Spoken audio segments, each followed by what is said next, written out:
Mercato du jour, aujourd'hui, c'est parti. On commence par l'Angleterre. West Ham tient tête à Arsenal pour Rice. La deuxième offre ne sera pas la bonne. Les 75 millions de livres assortis de 15 millions en bonus n'ont pas convaincu la direction des Hammers, qui ont refusé l'offre d'Arsenal pour Declan Rice dans la journée.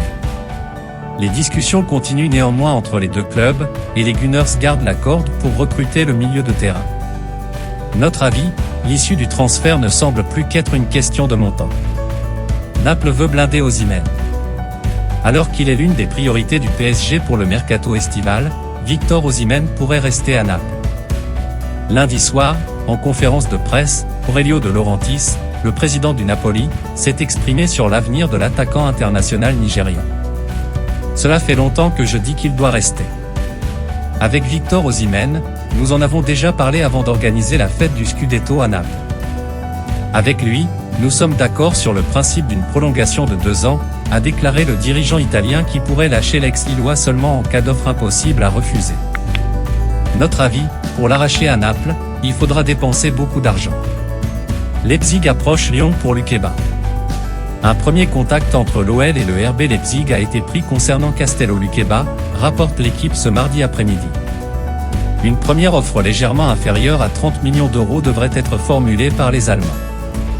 Le premier pas d'une offensive sur le jeune arrière central lyonnais, alors que Lyon va devoir vendre plusieurs joueurs pour assainir ses finances. Notre avis, Leipzig anticipe un départ de Gvardiol. L'opération arrange les deux parties. Pendant que Lens montre les crocs pour Openda. Le RB Leipzig s'est cassé les dents sur les conditions du RC Lens, avec une première offre à 30 millions d'euros.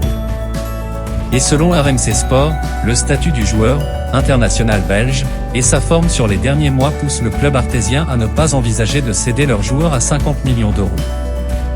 Notre avis, Lens a raison d'être dur en affaires. Verratti se donne du temps.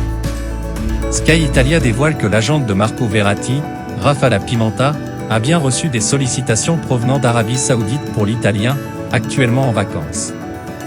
Nous devons voir comment cela évolue dans les prochaines semaines, il est encore tôt, s'est-elle contentée d'ajouter. L'arrivée de Luis Enrique pourrait changer la donne pour l'Italien, puisque le coach espagnol a dit l'apprécier par le passé.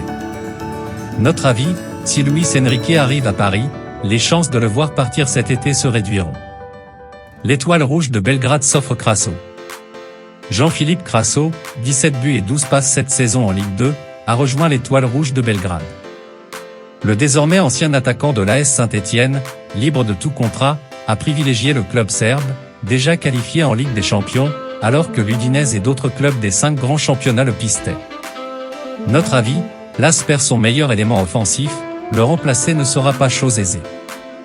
L'Arabie Saoudite n'aura pas Son. Le Sud-Coréen Heung-min Son va refuser les avances d'Al Ittihad, qui a formulé une offre de 60 millions de livres à Tottenham. L'argent n'est pas un problème pour moi aujourd'hui, et la fierté de jouer dans mon championnat favori est importante. Je veux encore jouer pour Tottenham, a-t-il assuré dans des propos relayés par Fabrizio Romano. Notre avis, il a encore beaucoup à donner au haut niveau européen. Il n'aura pas Mandanda. Lié au Stade Rennais jusqu'en juin 2024, Steve Mandanda plaît en Arabie Saoudite. Selon Foot Mercato, un club de Saudi Pro League a sollicité l'agent du champion du monde 2018. Cependant, le gardien de but de 38 ans aurait décliné la proposition. Notre avis, la Ligue 1 aussi intéresse l'Arabie Saoudite. Cancelo va s'en aller, et le Barça le surveille. Selon les informations de Fabrizio Romano, Manchester City et Joao Cancelo ont acté leur séparation cet été. Et le FC Barcelone serait sur les rangs pour recruter le Portugais, comme il avait voulu le faire en janvier, avant que le joueur ne parte en prêt au Bayern Munich. Notre avis, le Bayern Munich a rendu Cancelo à Manchester City, et par ricochet, il aura du mal à attirer Walker si le Portugais quitte les Citizens. Accord entre Chelsea et Arsenal pour Havertz. Blues et les Gunners ont trouvé un terrain d'entente pour le transfert de Kai Havertz. Selon Sky Germany, Arsenal va débourser 75 à 80 millions d'euros pour recruter l'attaquant allemand de 24 ans qui devrait s'engager pour au moins 4 saisons. Notre avis, le buteur de la finale de Ligue des Champions 2021 a manqué de régularité à Chelsea mais devrait donner une nouvelle dimension à l'attaque d'Arsenal.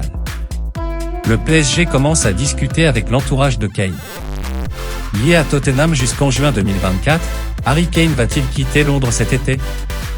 Selon le site Relevo, la direction du PSG est récemment entrée en contact avec l'entourage de l'attaquant international anglais. Cependant, pour l'heure, le champion de France n'a transmis aucune offre pour le joueur de 29 ans. Notre avis, le PSG devrait accélérer son recrutement après la nomination de son nouvel entraîneur. Le Milan pousse pour Marcus Thuram. Le club lombard a jeté son dévolu sur l'attaquant français en fin de contrat à Mönchengladbach et fait tout pour le séduire. Selon le journaliste Nicolo Schira, l'AC Milan a augmenté son offre salariale pour Marcus Thuram et lui propose désormais un salaire annuel de 5 millions d'euros plus des bonus contre 4,5 millions récemment. Le PSG demeure cependant plus généreux avec 6 millions par an et une jolie prime à la signature. Notre avis, le PSG va devoir trouver des arguments autres que financiers pour convaincre Thuram. L'Eintracht Francfort veut garder Kolo Muani. Auteur d'une très belle saison 2022 à 23 buts et 17 passes décisives toutes compétitions confondues, Randal Kolo Muani suscite les convoitises du Bayern Munich, de Manchester United, du PSG ou de Chelsea. Cependant, l'Eintracht Francfort ne perd pas espoir de le conserver une saison supplémentaire, même s'il pourrait récupérer quelques 100 millions d'euros cet été sur le marché des transferts, annonce l'équipe. Pour cela, le 7e de Bundesliga serait prêt à lui augmenter significativement son salaire et à effectuer un recrutement ambitieux lors de l'intersaison. Notre avis, l'Eintracht aura malgré tout du mal à retenir l'international français. Spearing vers Lens.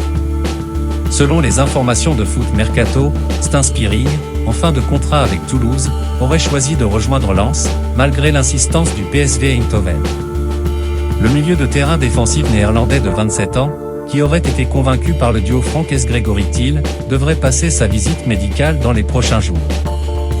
Notre avis, le projet lensois prend une belle épaisseur. Elie passe de Toulouse à Watford. En fin de contrat avec Toulouse qu'il avait rejoint en 2020 et où sa dernière saison a été plombée par une grave blessure au genou, Rhys Ellis est officiellement engagé avec Watford, 11e de Championship, ce mercredi. L'attaquant anglais de 28 ans a signé un bail portant sur 2 ans. Notre avis, l'avant-centre retrouve ses terres avec l'ambition de faire monter les Hornets en Premier League. Gundogan au Barça, c'est signé. L'affaire s'est décantée ce mercredi. Dans les tuyaux depuis plusieurs semaines, l'arrivée d'Ilkay Gundogan au FC Barcelone devient une réalité selon Mundo Deportivo et plusieurs autres médias dont la Cadena Cope. Le milieu de terrain allemand de 32 ans, champion d'Europe avec Manchester City où il était en fin de contrat, a signé un bail de 2 ans avec une saison supplémentaire en option chez les Blaugrana. Le Barça l'a finalement assuré quant à sa capacité financière et la possibilité de l'enregistrer auprès de la Liga. Notre avis, une grosse perte en vue pour City et un beau renfort pour le Barça. Kovacic à City, c'est bouclé. Dans les tuyaux depuis plusieurs jours, le transfert de Mateo Kovacic de Chelsea vers Manchester City n'est plus qu'une question d'heure. Comme l'indique The Athletic, les deux clubs se sont entendus pour une opération à 30 millions d'euros plus 5 de bonus. L'international croate de 29 ans est désormais attendu chez les champions d'Europe pour passer sa visite médicale. Notre avis, le remplaçant de Gundogan va avoir du travail. Newcastle met le paquet sur Tonali. Selon The Athletic, Newcastle se rapproche d'un accord avec l'AC Milan pour le transfert de Sandro Tonali dans une opération à hauteur de 70 millions d'euros et un salaire annuel de 7 millions jusqu'en 2028 pour le joueur. Les négociations sont sur le point d'aboutir et le milieu de terrain italien de 23 ans a de grandes chances de rejoindre le nord de l'Angleterre. Notre avis, les Magpies semblent tenir leur premier gros coup de l'été. Ndika file à la Roma. L'AS Rome a officialisé le recrutement d'Evan Ndika, en fin de contrat avec l'Eintracht Francfort où il sort d'une solide saison. Le défenseur central franco-ivoirien de 23 ans s'est engagé jusqu'en 2028 avec le club entraîné par José Mourinho. L'ancien Auxerrois rejoint ainsi Oussem Aouar, arrivé récemment. Notre avis, une belle prise pour la Louve. Tahirovic rejoint l'Ajax. Benjamin Tahirovic a officiellement rejoint l'Ajax en provenance de l'AS Rome contre une indemnité estimée à 7,5 millions d'euros. Le très prometteur international bosnien de 20 ans et 1,93 m s'est engagé avec le club amstelodamois pour 5 ans. Notre avis, un joueur sur lequel José Mourinho comptait mais que le club romain a préféré céder pour remplir ses caisses. Attention aux regrets. Reims engage Diakité. Le club champenois a trouvé le remplaçant de Folarin Balogun. Le Stade de Reims a officialisé le recrutement d'Oumar Diakité en provenance du Red Bull Salzbourg contre une indemnité de transfert estimée à 2,5 millions d'euros. L'avant-centre ivoirien de 19 ans s'est engagé pour 5 ans. Diakité a passé la dernière saison en prêt au FC Liefering en 2e division autrichienne. Notre avis, un joueur qui manque de référence même si Reims a souvent le nez creux.